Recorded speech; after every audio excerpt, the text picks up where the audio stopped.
The Adventures of Sherlock Holmes by Sir Arthur Conan Doyle. 11. The Adventure of the BERYL Coronet.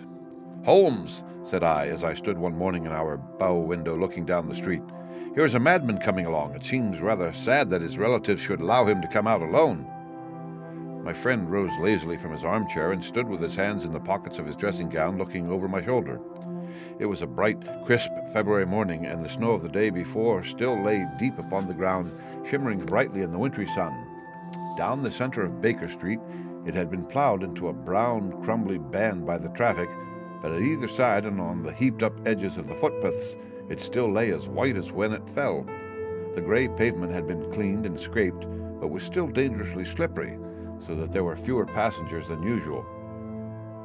Indeed, from the direction of the Metropolitan Station, no one was coming save the single gentleman whose eccentric conduct had drawn my attention. He was a man of about 50, tall, portly, and imposing, with a massive, strongly marked face and a commanding figure. He was dressed in a somber yet rich style in black frock coat, shining hat, neat brown gaiters, and well-cut pearl-gray trousers. Yet his actions were in absurd contrast to the dignity of his dress and features, for he was running hard with occasional little springs, such as a weary man gives who is little accustomed to set any tax upon his legs. As he ran, he jerked his hands up and down, waggled his head, and writhed his face into the most extraordinary contortions. "What on earth can be the matter with him?" I asked. "He is looking up at the number of the houses." "I believe that he is coming here," said Holmes, rubbing his hands. "Here?" "Yes. I rather think he is coming to consult me professionally. I think that I recognize the symptoms." "Ha ha! Did I not tell you?" As he spoke, the man, puffing and blowing, rushed at our door and pulled at our bell until the whole house resounded with the clanging. A few moments later he was in our room, still puffing, still gesticulating, but with so fixed a look of grief and despair in his eyes that our smiles were turned in an instant to horror and pity. For a while he could not get his words out, but swayed his body and plucked at his hair like one who had been driven to the extreme limits of his reason. Then, suddenly springing to his feet, he beat his head against the wall with such force that we both rushed upon him and tore him away to the center of the room. Sherlock Holmes pushed him down into the easy-chair, and sitting beside him, patted his hand and chatted with him in the easy, soothing tones which he knew so well how to employ. "You have come to tell your story, have you not?" said he. "You are fatigued with your haste. Pray, wait until you have recovered yourself, and then I shall be most happy to look into any little problem which you may submit to me." The man sat for a minute or more with a heaving chest, fighting against his emotion. Then he passed his handkerchief over his brow, set his lips tight, and turned his face towards us. "No doubt you think me mad," said he. "I see that you have had some great trouble," responded Holmes. "God knows I have. A trouble which is enough to unseat my reason, so sudden and so terrible is it. Public disgrace I might have faced, although I am a man whose character has never yet borne a stain. Private affliction also is the lot of every man, but the two coming together in so frightful a form have been enough to shake my very soul. Besides, it is not I alone. The very noblest in the land may suffer unless some way be found out of this horrible affair." "Pray compose yourself, sir," said Holmes, "and let me have a clear account of who you are and what it is that has befallen you." "My name," answered our visitor, "is probably familiar to your ears. I am Alexander Holder of the banking firm of Holder and Stevenson of Threadneedle Street." The name was indeed well known to us, as belonging to the senior partner in the second largest private banking concern in the city of London. What could have happened, then, to bring one of the foremost citizens of London to this most pitiable pass? We waited, all curiosity, until with another effort he braced himself to tell his story. "I feel that time is of value," said he. "That is why I hastened here when the police inspector suggested that I should secure your cooperation. I came to Baker Street by the underground and hurried from there on foot, for the cabs go slowly through this snow. That is why I was so out of breath, for I am a man who takes very little exercise. I feel better now, and I will put the facts before you as shortly and yet as clearly as I can. It is, of course, well known to you that in a successful banking business as much depends upon our being able to find remunerative investments for our funds as upon our increasing our connection and the number of our depositors. One of our most lucrative means of laying out money is in the shape of loans, where the security is unimpeachable. We've done a good deal in this direction during the last few years, and there are many noble families to whom we have advanced large sums upon the security of their pictures, libraries, or plate. Yesterday morning I was seated in my office at the bank when a card was brought in to me by one of the clerks. I started when I saw the name, for it was that of none other than, well, perhaps even to you I'd better say no more than that it was a name which is a household word all over the earth, one of the highest, noblest, most exalted names in England. I was overwhelmed by the honor and attempted when he entered to say so, but he plunged at once into business with the air of a man who wishes to hurry quickly through a disagreeable task. "Mr. Holder," said he, "I have been informed that you are in the habit of advancing money." "The firm does so when the security is good," I answered. "It is absolutely essential to me," said he, "that I should have £50,000 at once. I could, of course, borrow so trifling a sum 10 times over from my friends, but I much prefer to make it a matter of business and to carry out that business myself. In my position, you can readily understand that it is unwise to place oneself under obligations." "For how long, may I ask, do you want this sum?" I asked.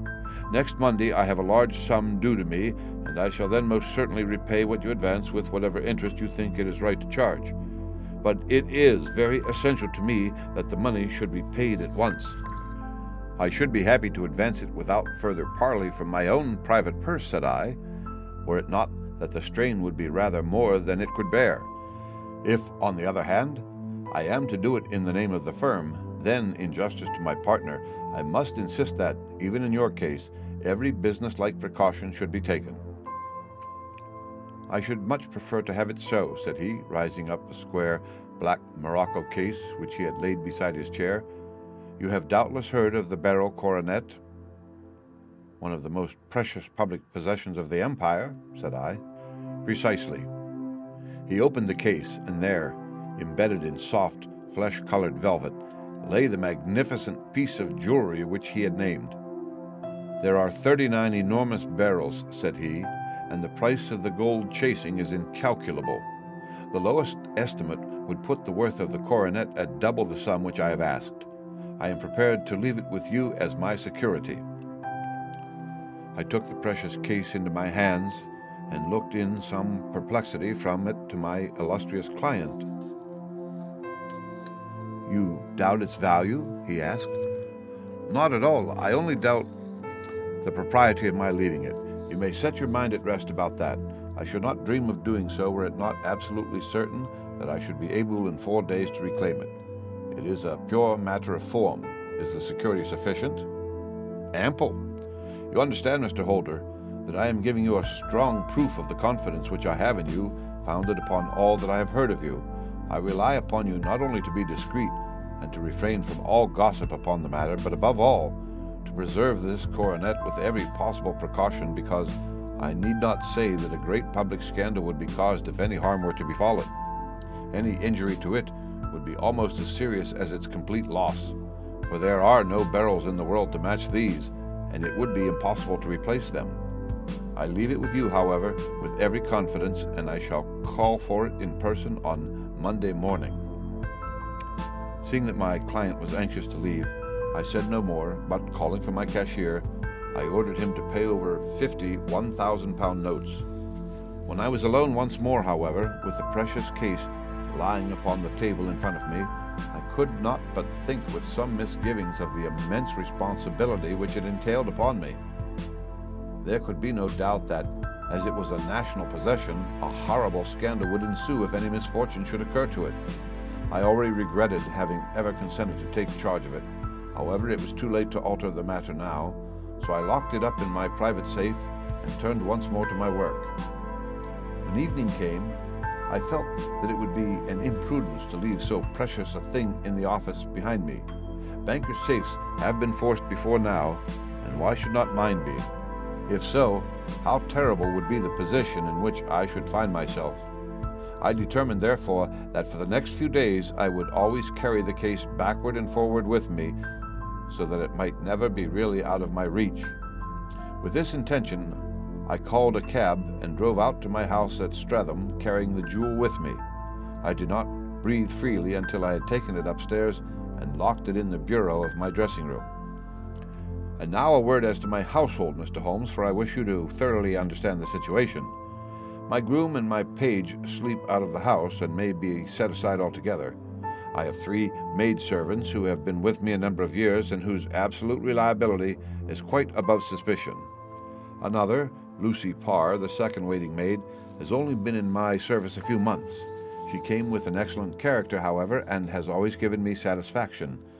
She is a very pretty girl and has attracted admirers who have occasionally hung about the place. That is the only drawback which we have found to her, but we believe her to be a thoroughly good girl in every way. So much for the servants. My family itself is so small that it will not take me long to describe it. I am a widower and have an only son, Arthur. He has been a disappointment to me, Mr. Holmes, a grievous disappointment. I have no doubt that I am myself to blame. People tell me that I have spoiled him. Very likely I have. When my dear wife died, I felt that he was all I had to love. I could not bear to see the smile fade even for a moment from his face. I have never denied him a wish. Perhaps it would have been better for both of us had I been sterner, but I meant it for the best. It was naturally my intention that he should succeed me in my business, but he was not of a business turn. He was wild, wayward, and, to speak the truth, I could not trust him in handling of large sums of money.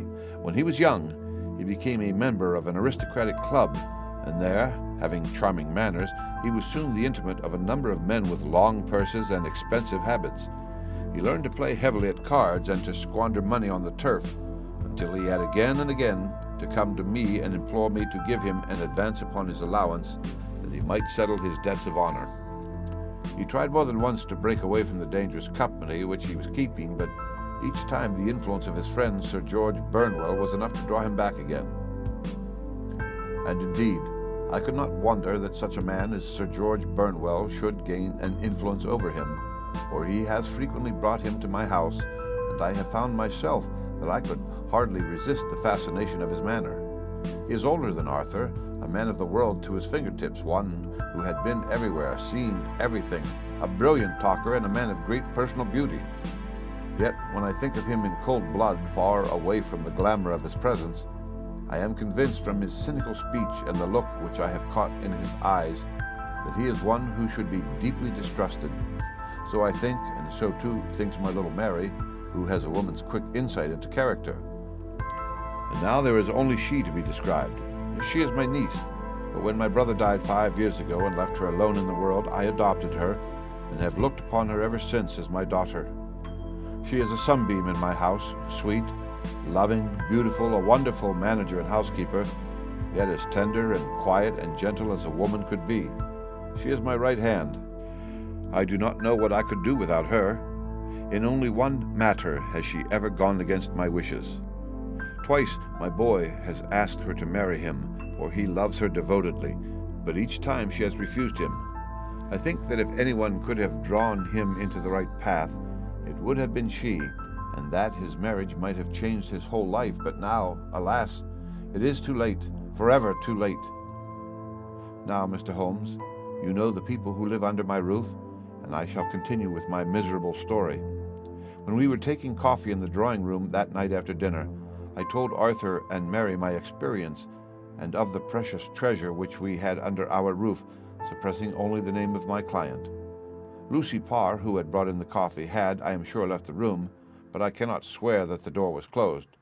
Mary and Arthur were much interested and wished to see the famous coronet, but I thought it better not to disturb it. "Where have you put it?" asked Arthur. "In my own bureau." "Well, I hope to goodness the house won't be burgled during the night," said he. "It is locked up," I answered. "Oh, any old key will fit that bureau. When I was a youngster, I have opened it myself with the key of the box-room cupboard." He often had a wild way of talking, so that I thought little of what he said. He followed me to my room, however, that night with a very grave face. "Look here, Dad," said he, with his eyes cast down. "Can you let me have 200 pounds? "No, I cannot," I answered sharply. "I have been far too generous with you in money matters." "You have been very kind," said he, "but I must have this money, or else I can never show my face inside the club again." "And a very good thing, too," I cried. "Yes, but you would not have me leave it a dishonored man," said he. I could not bear the disgrace. I must raise the money in some way, and if you will not let me have it, then I must try other means." I was very angry, for this was the third demand during the month. "You shall not have a farthing from me," I cried, on which he bowed and left the room without another word. When he was gone, I unlocked my bureau, made sure that my treasure was safe, and locked it again. Then I started to go round the house to see that all was secure, a duty which I usually leave to Mary, but which I thought it well to perform myself that night. As I came down the stairs, I saw Mary herself at the side window of the hall, which she closed and fastened as I approached. "Tell me, Dad," said she, looking, I thought, a little disturbed, "did you give Lucy the maid leave to go out tonight?" "Certainly not. She came in just now by the back door. I have no doubt that she has only been to the side gate to see someone, but I think that it is hardly safe and should be stopped." "You must speak to her in the morning, or I will if you prefer it. Are you sure that everything is fastened?" "Quite sure, Dad." "Then good night." I kissed her and went up to my bedroom again, where I was soon asleep. "I am endeavoring to tell you everything, Mr. Holmes, which may have any bearing upon the case, but I beg that you will question me upon any point which I do not make clear." "On the contrary, your statement is singularly lucid." I came to a part of my story now in which I should wish to be particularly so. I am not a very heavy sleeper, and the anxiety in my mind tended, no doubt, to make me even less so than usual. About 2 in the morning, then, I was awakened by some sound in the house. It had ceased ere I was wide awake, but had left an impression behind it as though a window had gently closed somewhere. I lay listening with all my ears. Suddenly, to my horror, there was a distinct sound of footstep moving softly in the next room. I slipped out of bed, all palpitating with fear, and peeped round the corner of my dressing-room door. "Arthur!" I screamed. "You villain! You thief! How dare you touch that coronet?" The gas was half up, as I had left it, and my unhappy boy, dressed only in his shirt and trousers, was standing beside the light, holding the coronet in his hands. He appeared to be wrenching at it or bending it with all his strength. At my cry, he dropped it from his grasp and turned as pale as death. I snatched it up and examined it.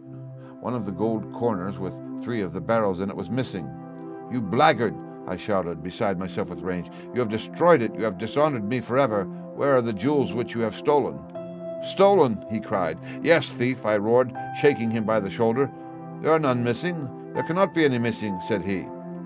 "There are 3 missing, and you know where they are. Must I call you a liar as well as a thief?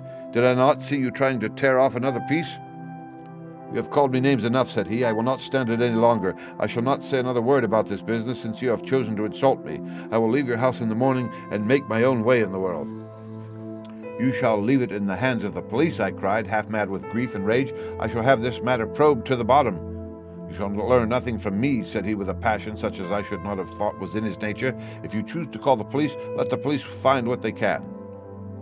By this time the whole house was astir, for I had raised my voice in my anger. Mary was the first to rush into my room, and at the sight of the coronet and of Arthur's face, she read the whole story, and with a scream fell down senseless on the ground. I sent the housemaid for the police, and put the investigation into their hands at once. When the inspector and a constable entered the house, Arthur, who had stood sullenly with his arms folded, asked me whether it was my intention to charge him with theft. I answered that it had ceased to be a private matter, but had become a public one since the ruined coronet was national property. I was determined that the law should have its way in everything. "At least," said he, "you will not have me arrested at once. It would be to your advantage as well as mine if I might leave the house for 5 minutes." "That you may get away, or perhaps that you may conceal what you have stolen," said I. And then, realizing the dreadful position in which I was placed, I implored him to remember that not only my honor, but that of one who was far greater than I was at stake, and that he threatened to raise a scandal which would convulse the nation. He might avert it all if he would but tell me what he had done with the 3 missing stones. "You may as well face the matter," said I. "You have been caught in the act, and no confession could make your guilt more heinous. If you but make such reparation as is in your power by telling us where the barrels are, all shall be forgiven and forgotten." "Keep your forgiveness for those who ask for it," he answered, turning away from me with a sneer. I saw that he was too hardened for any words of mine to influence him. There was but one way for it. I called in the inspector and gave him into custody. A search was made at once, not only of his person, but of his room and of every portion of the house where he could possibly have concealed the gems. But no trace of them could be found, nor would the wretched boy open his mouth for all our persuasions and our threats. This morning he was removed to a cell, and I, after going through all the police formalities, have hurried round to you to implore you to use your skill in unraveling the matter. The police have openly confessed that they can, at present, make nothing of it. You may go to any expense which you think necessary. I have already offered a reward of £1,000. My God, what shall I do? I have lost my honor, my gems, and my son in one night. Oh, what shall I do? He put a hand on either side of his head and rocked himself to and fro, droning to himself like a child whose grief has got beyond words. Sherlock Holmes sat silent for some few minutes, with his brows knitted and his eyes fixed upon the fire. "Do you receive much company?" he asked. "None, save my partner with his family and an occasional friend of Arthur's. Sir George Burnwell has been several times lately. No one else, I think." "Do you go out much in society?" "Arthur does. Mary and I stay at home. We, neither of us, care for it. That is unusual in a young girl." "She is of a quiet nature. Besides, she is not so very young. She is 24. This matter, from what you say, seems to have been a shock to her also." "Terrible. She is even more affected than I." "You have neither of you any doubt as to your son's guilt?" "How can we have when I saw him with my own eyes with the coronet in his hands?" "I hardly consider that a conclusive proof. Was the remainder of the coronet at all injured?" "Yes, it was twisted." "Do you not think, then, that he might have been trying to straighten it?" "God bless you, you are doing what you can for him and for me, but it is too heavy a task. What was he doing there at all? If his purpose was so innocent, why did he not say so?" "Precisely. And if it were guilty, why did he not invent a lie? His silence appears to me to cut both ways. There are several singular points about the case. What did the police think of the noise which awoke you from your sleep?" "They considered that it might be caused by Arthur's closing his bedroom door." "A likely story, as if a man bent on felony would slam his door so as to wake a household. What did they say, then, of the disappearance of these gems?" "They are still sounding the planking and probing the furniture in hope of finding them." "Have they thought of looking outside the house?"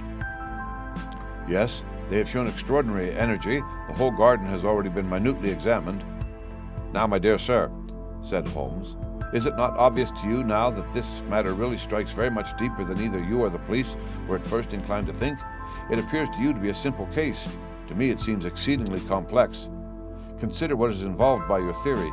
You suppose that your son came down from his bed, went at great risk to your dressing room, opened your bureau, took out the coronet, broke off by main force a small portion of it, went off to some other place, concealed 3 gems out of the 39 with such skill that nobody can find them, and then returned with the other 36 into the room, in which he exposed himself to the greatest danger of being discovered.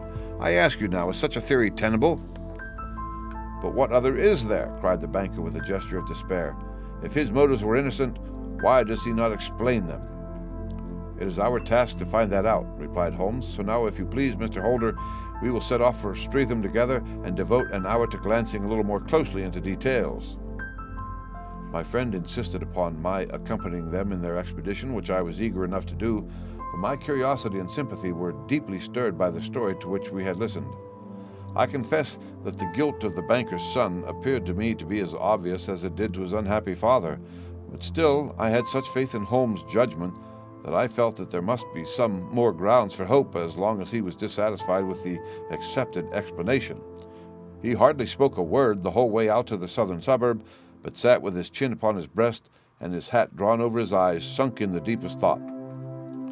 Our client appeared to have taken fresh heart at the little glimpse of hope which had been presented to him, and he even broke into a desultory chat with me over his business affairs.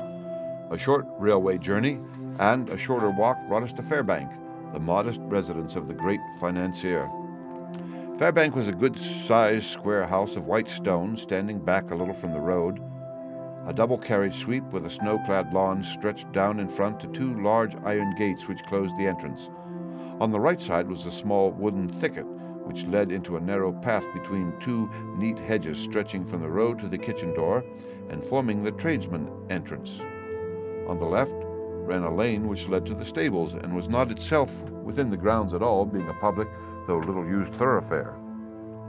Holmes left us standing at the door and walked slowly all round the house, across the front, down the tradesman's path, and so round by the garden behind into the stable lane.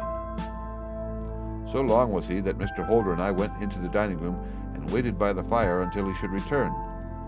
We were sitting there in silence when the door opened and a young lady came in. She was rather above the middle height, slim, with dark eyes and hair, which seemed the darker against the absolute pallor of her skin. I do not think that I have ever seen such deadly paleness in a woman's face. Her lips, too, were bloodless, but her eyes were flushed with crying. As she swept silently into the room, she impressed me with a greater sense of grief than the banker had done in the morning, and it was the more striking in her as she was evidently a woman of strong character with immense capacity for self-restraint. Disregarding my presence, she went straight to her uncle and passed her hand over his head with a sweet womanly caress. "You have given orders that Arthur should be liberated, have you not, Dad?" she asked. No, my girl. The matter must be probed to the bottom. But I am so sure that he is innocent. You know what women's instincts are. I know that he has done no harm, and that you will be sorry for having acted so harshly." "Why is he silent, then, if he is innocent?" "Who knows? Perhaps because he was so angry that you should suspect him." "How could I help suspecting him when I actually saw him with the coronet in his hand?" "Oh, but he had only picked it up to look at it. Oh, do take my word for it that he is innocent. Let the matter drop and say no more. It is so dreadful to think of our dear Arthur in prison." "I shall never let it drop until the gems are found. Never. Mary, your affection for Arthur blinds you as to the awful consequences to me. Far from hushing the thing up, I have brought a gentleman down from London to inquire more deeply into it." "This gentleman?" she asked, facing round to me. "No, his friend. He wished us to leave him alone. He is round in the middle lane now." "The stable lane?" She raised her dark eyebrows. "What can he hope to find there?" "Ah, this, I suppose, is he. I trust, sir, that you will succeed in proving what I feel sure is the truth, that my cousin Arthur is innocent of this crime." "I fully share your opinion, and I trust with you that we may prove it," returned Holmes, going back to the mat to knock the snow from his shoes. "I believe I have the honor of addressing Miss Mary Holder. Might I ask you a question or two?" "Pray do, sir, if it may help to clear this horrible affair up." "You heard nothing yourself last night?" "Nothing, until my uncle here began to speak loudly. I heard that, and I came down." "You shut up the windows and doors the night before. Did you fasten all the windows?" "Yes." "Were they all fastened this morning?" "Yes." "You have a maid who has a sweetheart. I think that you remarked to your uncle last night that she had been out to see him?" "Yes, and she was the girl who waited in the drawing-room and who may have heard Uncle's remarks about the coronet." "I see. You infer that she may have gone out to tell her sweetheart, and that the two may have planned the robbery?" "But what is the good of all these vague theories?" cried the banker impatiently, "when I have told you that I saw Arthur with the coronet in his hands." "Wait a little, Mr. Holder. We must come back to that. About this girl, Miss Holder. You saw her return by the kitchen door, I presume?" "Yes. When I went in to see if the door was fastened for the night, I met her slipping in. I saw the man, too, in the gloom." "Do you know him?" "Oh, yes. He is the greengrocer who brings our vegetables around. His name is Francis Prosper." "He stood," said Holmes, "to the left of the door, that is to say, farther up the path than is necessary to reach the door?" "Yes, he did." "And he is a man with a wooden leg?" Something like fear sprang up in the young lady's expressive black eyes. "Why, you are like a magician," said she. "How do you know that?" She smiled, but there was no answering smile in Holmes' thin, eager face. "I should be very glad now to go upstairs," said he. "I shall probably wish to go over the outside of the house again. Perhaps I had better take a look at the lower windows before I go up." He walked swiftly round from one to the other, pausing only at the larger one, which looked from the hall onto the stable lane. This he opened, and made a very careful examination of the sill with his powerful magnifying glass. "Now we shall go upstairs," said he at last. The banker's dressing-room was a plainly furnished little chamber with a gray carpet, a large bureau, and a large mirror. Holmes went to the bureau first and looked hard at the lock. "Which key was used to open it?" he asked. "That which my son himself indicated, that of the cupboard of the lumber room." "Have you it here?" "That is it on the dressing table." Sherlock Holmes took it and opened the bureau. "It is a noiseless lock," said he. "It is no wonder that it did not wake you. This case, I presume, contains the coronet. We must have a look at it."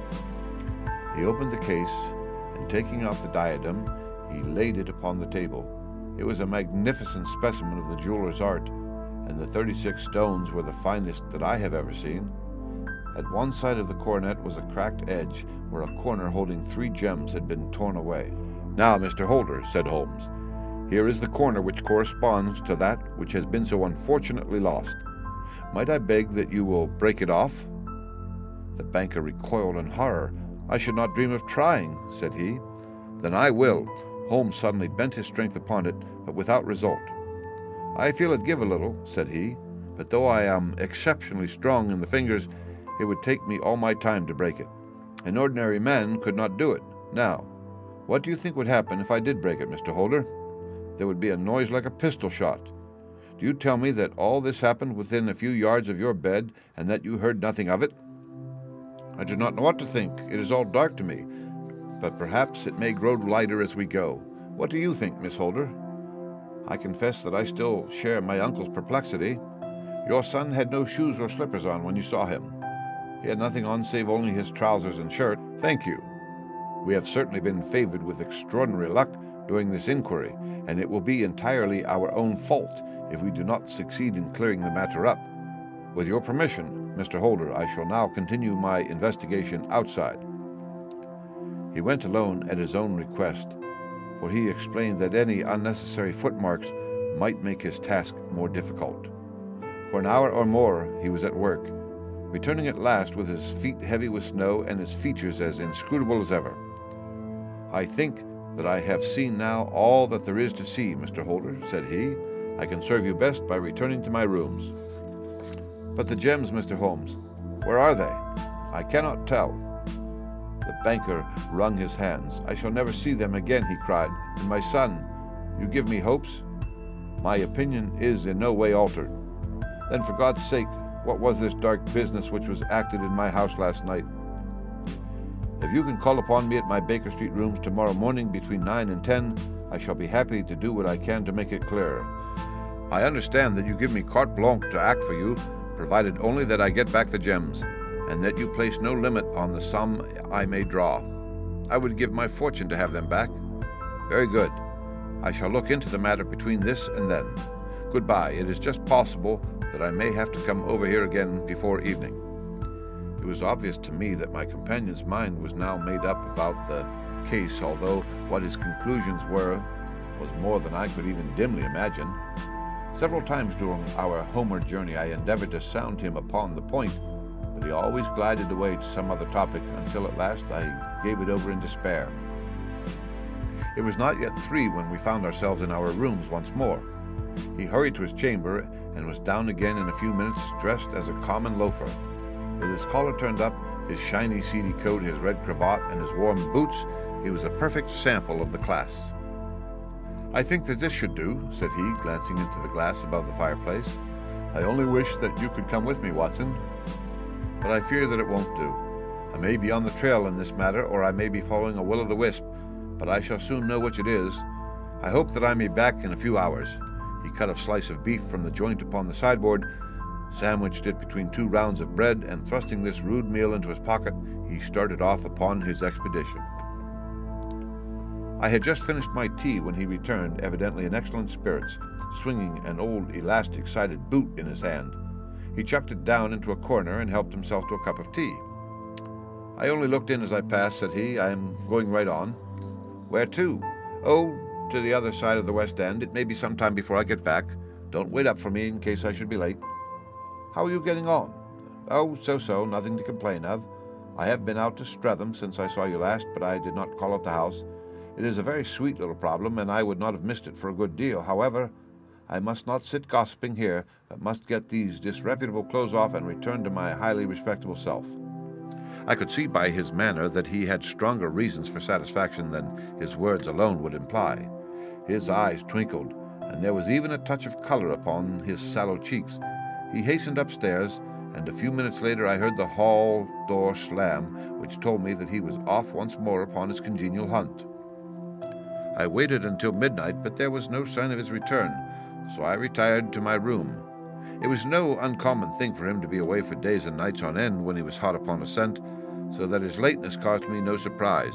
I do not know at what hour he came in, but when I came down to breakfast in the morning, there he was with a cup of coffee in one hand and the paper in the other, as fresh and trim as possible. "You will excuse my beginning without you, Watson," said he, "but you remember that our client has rather an early appointment this morning." "Why, it is after 9 now," I answered. "I should not be surprised if that were he." "I thought I heard a ring." It was indeed our friend the financier. I was shocked by the change which had come over him, for his face, which was naturally of a broad and massive mold, was now pinched and fallen in, while his hair seemed to me at least a shade whiter. He ended with a weariness and lethargy which was even more painful than his violence of the morning before, and he dropped heavily into the armchair which I pushed forward for him. "I do not know what I have done to be so severely tried," said he. "Only 2 days ago I was a happy and prosperous man without a care in the world. Now I am left to a lonely and dishonored age. One sorrow comes close upon the heels of another. My niece, Mary, has deserted me." "Deserted you?" "Yes. Her bed this morning had not been slept in, the room was empty, and a note for me lay upon the hall table. I had said to her last night in sorrow and not in anger that if she married my boy, all might have been well with him. Perhaps it was thoughtless of me to say so. It is to that remark that she refers in this note. My dearest uncle, I feel that I have brought trouble upon you, and that if I had acted differently, this terrible misfortune might never have occurred.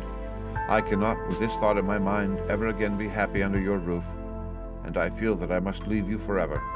Do not worry about my future, for that is provided for, and above all, do not search for me, for it will be fruitless labor and an ill service to me. In life or in death, I am ever your loving Mary." What could she mean by that note, Mr. Holmes? Do you think it points to suicide? No, nothing of the kind. It is perhaps the best possible solution. I trust, Mr. Holder, that you are nearing the end of your troubles. "Ha! You say so. You have heard something, Mr. Holmes. You have learned something. Where are the gems?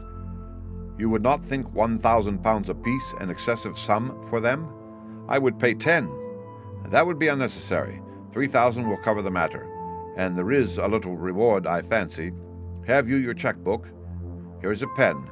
Better make it out for £4,000. With a dazed face, the banker made out the required cheque.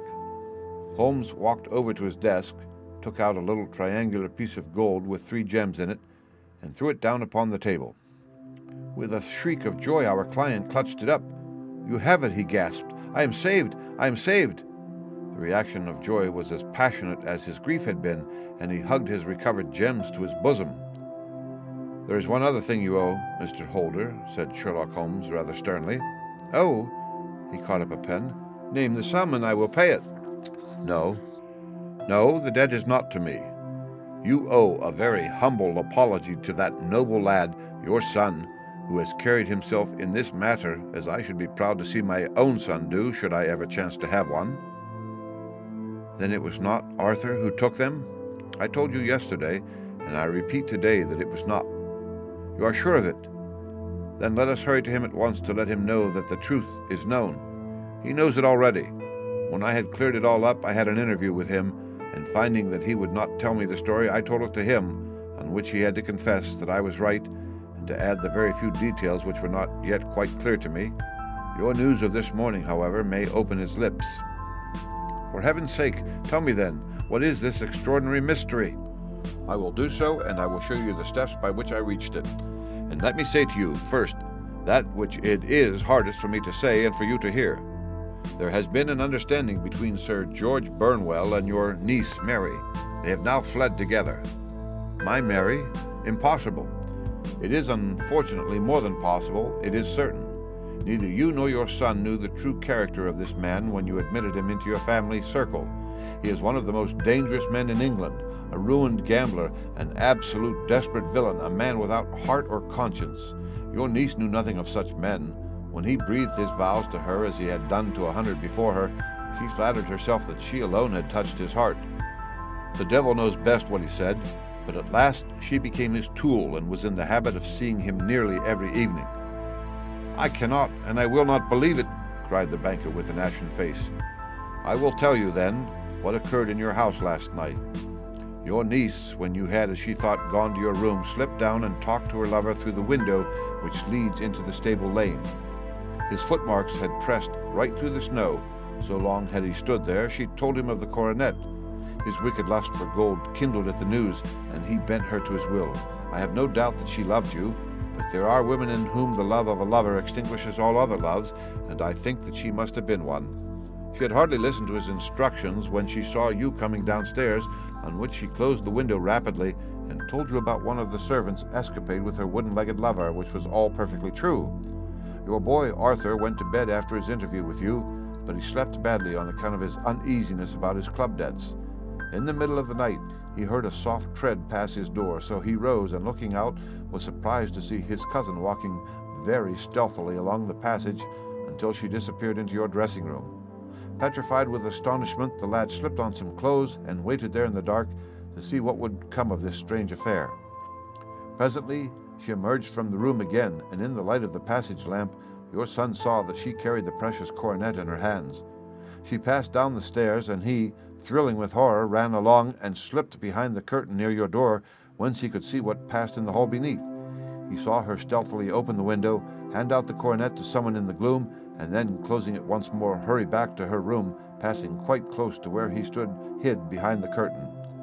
As long as she was on the scene, he could not take any action without a horrible exposure of the woman whom he loved.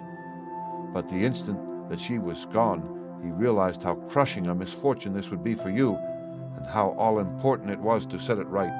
He rushed down just as he was in his bare feet, opened the windows, sprang out into the snow, and ran down the lane where he could see a dark figure in the moonlight. Sir George Burnwell tried to get away, but Arthur caught him, and there was a struggle between them, your lad tugging at one side of the coronet and his opponent at the other. In the scuffle, your son struck Sir George and cut him over the eye. Then something suddenly snapped, and your son, finding that he had the coronet in his hands, rushed back, closed the window, ascended to your room, and had just observed that the coronet had been twisted in the struggle and was endeavoring to straighten it when you appeared upon the scene." "Is it possible?" gasped the banker. "You then roused his anger by calling him names at a moment when he felt that he had deserved your warmest thanks. He could not explain the true state of affairs without betraying one who certainly deserved little enough consideration at his hands. He took the more chivalrous view, however, and preserved her secret. And that was why she shrieked and fainted when she saw the coronet," cried Mr. Holder. "Oh, my God, what a blind fool I have been! And his asking to be allowed to go out for 5 minutes. The dear fellow wanted to see if the missing piece were at the scene of the struggle. How cruelly I have misjudged him." "When I arrived at the house," continued Holmes, "I at once went very carefully round it to observe if there were any traces in the snow which might help me. I knew that none had fallen since the evening before, and also that there had been a strong frost to preserve impressions. I passed along the tradesman's path, but found it all trampled down and indistinguishable. Just beyond it, however, at the far side of the kitchen door, a woman had stood and talked with a man, whose round impressions on one side showed that he had a wooden leg. I could even tell that they had been disturbed, for the woman had run back swiftly to the door, as was shown by the deep toe and light heel marks, while Wooden Leg had waited a little and then had gone away. I thought at the time that this might be the maid and her sweetheart of whom you had already spoken to me, and inquiry showed it was so. I passed round the garden without seeing anything more than random tracks, which I took to be the police. But when I got into the stable lane, a very long and complex story was written in the snow in front of me. There was a double line of tracks of a booted man, and a second double line, which I saw with delight, belonged to a man with naked feet. I was at once convinced from what you had told me that the latter was your son. The first had walked both ways, but the other had run swiftly, and as his tread was marked in places over the depression of the boot, it was obvious that he had passed after the other. I followed them up and found they led to the hall window, where Boots had worn all the snow away while waiting. Then I walked to the other end, which was 100 yards or more down the lane. I saw where Boots had faced round, where the snow was cut up as though there had been a struggle, and finally where a few drops of blood had fallen to show me that I was not mistaken. Boots had then run down the lane, and another little smudge of blood showed that it was he who had been hurt. When he came to the high road at the other end, I found that the pavement had been cleared, so there was an end to that clue. On entering the house, however, I examined, as you remember, the sill and framework of the hall window with my lens, and I could at once see that someone had passed out. I could distinguish the outline of an instep where the wet foot had been placed in coming in. I was then beginning to be able to form an opinion as to what had occurred. A man had awaited outside the window. Someone had brought the gems. The deed had been overseen by your son. He had pursued the thief, had struggled with him. They had each tugged at the coronet, their united strength causing injuries which neither alone could have effected. He had returned with the prize, but had left a fragment in the grasp of his opponent. So far I was clear. The question now was, who was the man, and who was it brought him the coronet? It is an old maxim of mine that when you have excluded the impossible, whatever remains, however improbable, must be the truth. Now, I knew that it was not you who had brought it down, so there only remained your niece and the maids. But if it were the maids, why should your son allow himself to be accused in their place? There could be no possible reason. As he loved his cousin, however, there was an excellent explanation why he should retain her secret, the more so as the secret was a disgraceful one. When I remembered that you had seen her at that window, and how she had fainted on seeing the coronet again, my conjecture became a certainty. And who could it be who was her confederate? A lover, evidently, for who else could outweigh the love and gratitude which she must feel to you? I knew that you went out little, and that your circle of friends was a very limited one, but among them was Sir George Burnwell. I had heard of him before as being a man of evil reputation among women. It must have been he who wore those boots and retained the missing gems. Even though he knew that Arthur had discovered him, he might still flatter himself that he was safe, for the lad could not say a word without compromising his own family. Well, your own good sense will suggest what measures I took next. I went in the shape of a loafer to Sir George's house, managed to pick up an acquaintance with his valet, learned that his master had cut his head the night before, and finally, at the expense of 6 shillings, made all sure by buying a pair of his cast-off shoes. With these I journeyed down to Streatham and saw that they exactly fitted the tracks. "I saw an ill-dressed vagabond in the lane yesterday evening," said Mr. Holder. "Precisely. It was I. I found that I had my man, so I came home and changed my clothes. It was a delicate part which I had to play then, for I saw that a prosecution must be avoided to avert scandal, and I knew that so astute a villain would see that our hands were tied in the matter. I went and saw him. At first, of course, he denied everything, but when I gave him every particular that had occurred, he tried to bluster and took down a life-preserver from the wall. I knew my man, however, and I clapped a pistol to his head before he could strike. Then he became a little more reasonable. I told him that we would give him a price for the stones he held, £1,000 apiece. That brought out the first signs of grief that he had shown. "Why, dash it all," said he, "I've let them go at 600 for the 3. I soon managed to get the address of the receiver who had them, on promising him that there would be no prosecution. Off I set to him, and after much chaffering I got our stones at £1,000 apiece. Then I looked in upon your son, told him that all was right, and eventually got to my bed about 2 o'clock after what I may call a really hard day's work." "A day which has saved England from a great public scandal," said the banker, rising. "Sir, I cannot find words to thank you, but you shall not find me ungrateful for what you have done. Your skill has indeed exceeded all that I have heard of it. And now I must fly to my dear boy to apologize to him for the wrong which I have done him. As to what you tell me of poor Mary, it goes to my very heart. Not even your skill can inform me where she is now." "I think that we may safely say," returned Holmes, "that she is wherever Sir George Burnwell is. It is equally certain, too, that whatever her sins are, they will soon receive a more than sufficient punishment." The end. Read by Rick Kistner for Lit2Go on the web at fcit.usf.edu.